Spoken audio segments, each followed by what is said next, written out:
Bonjour à toutes et à tous, bienvenue aujourd'hui dans ma nouvelle vidéo. Alors là je me retrouve encore une fois dans la montagne noire, bien que ça fait un petit moment que je ne suis pas venu à cause du mauvais temps. Alors aujourd'hui bon, ça va être un peu trempé, mais il fait bon, la température est douce, donc c'est avec un grand plaisir que je remonte sur mon gravel. Alors aujourd'hui j'avais envie de vous parler de mon groupe GRX et faire un petit peu le point, faire un petit peu le tour avec vous, parce que ça fait plus de 4000 km que je l'utilise et je voulais en discuter avec vous.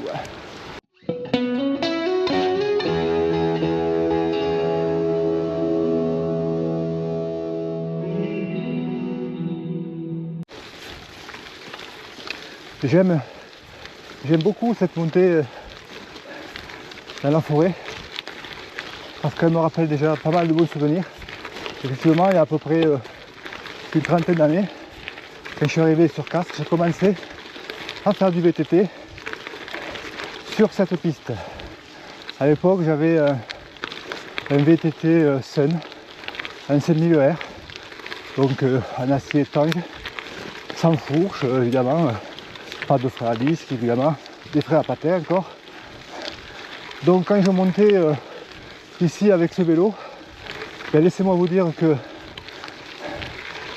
le gravel est quand même autrement plus confortable. Alors le Sun que j'avais à l'époque, il était super, hein. Après j'ai mis une fourche télescopique, j'ai amélioré, des freins à patins, je suis passé avec des breaks, ce qui a amélioré quand même beaucoup le freinage. Mais la différence entre le cadre assez d'aujourd'hui et celui de l'époque, c'est énorme, quoi.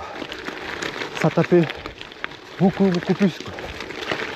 Et en même temps c'est normal, hein. Ça évolue.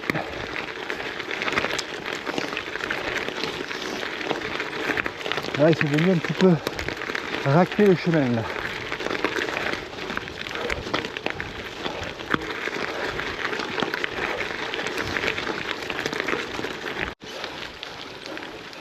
Toujours aussi beau.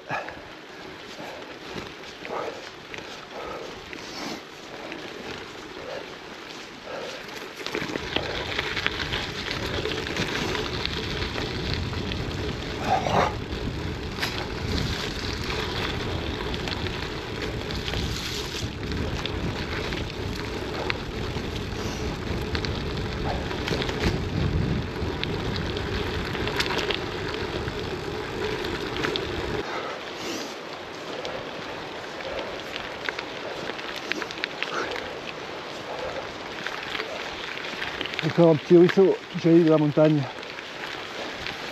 et qui descend dans la plaine.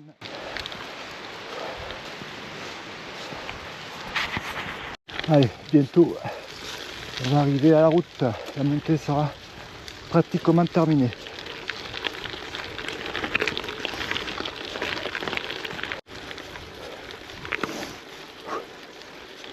Et voilà, montée terminée, arrivé à la route pour rejoindre le Plot del Mai.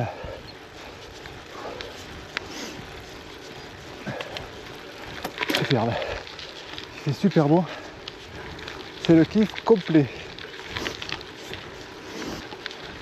J'ai pas besoin des gants, un vrai plaisir.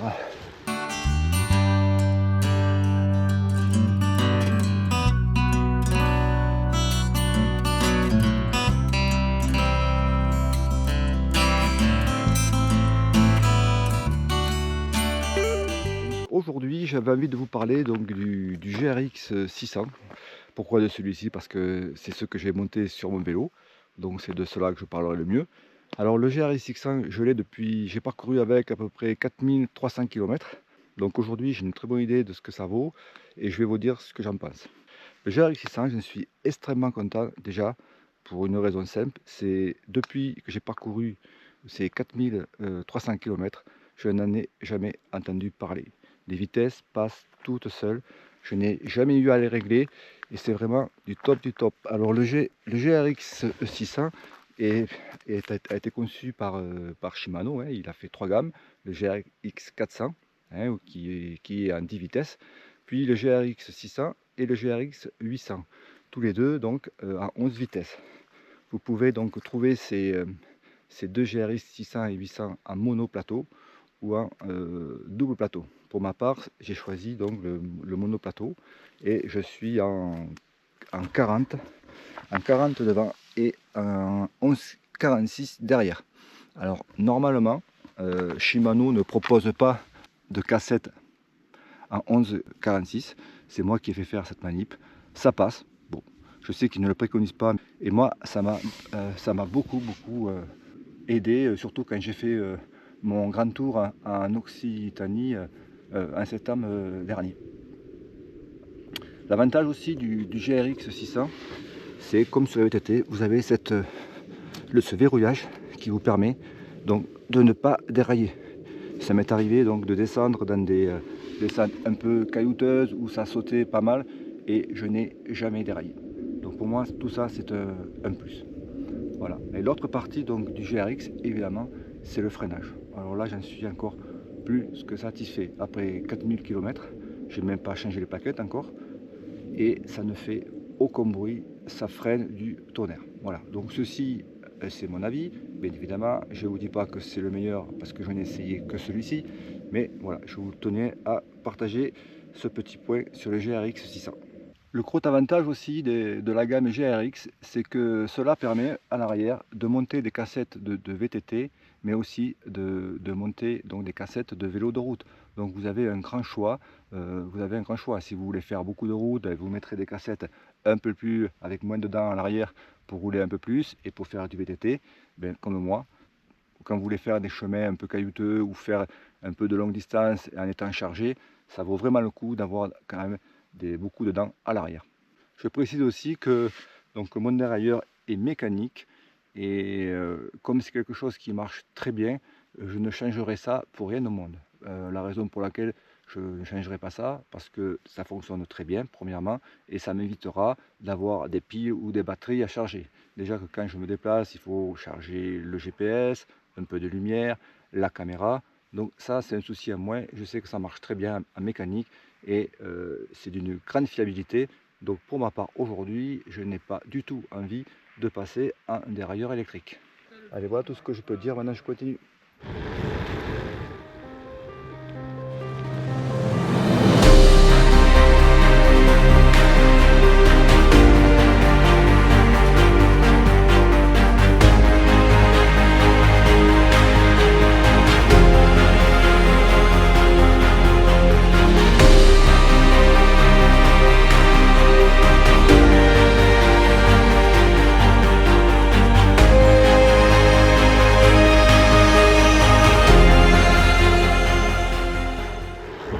On va attaquer une toute petite montée assez courte et on va redescendre sur la Pouzac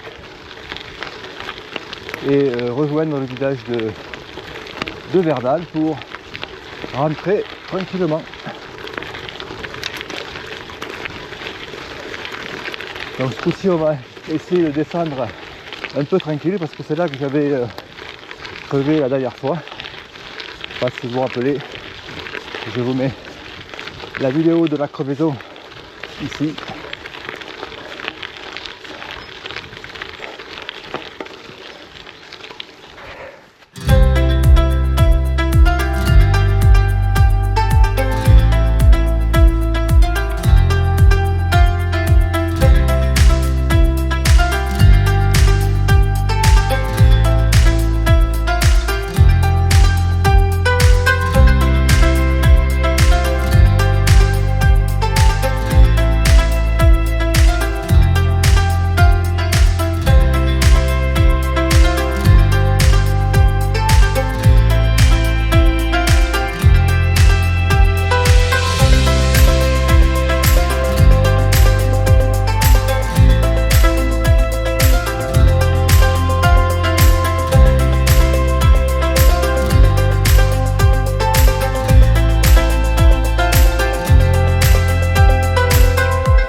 Allez, pour finir, on va se taper un petit pétard. Bien raide.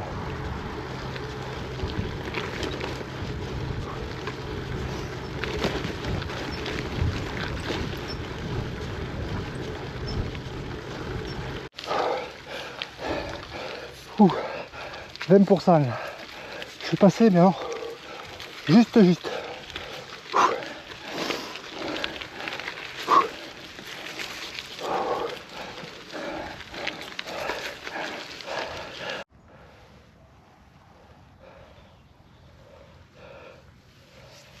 Me voici à la fin de cette vidéo. Donc j'espère que les images vous ont plu. Si vous aussi vous roulez en GRX ou autre, n'hésitez pas à me donner votre avis. C'est toujours intéressant de le partager. Donc je vous dis à très bientôt. Faites du vélo, éclatez-vous. Ciao!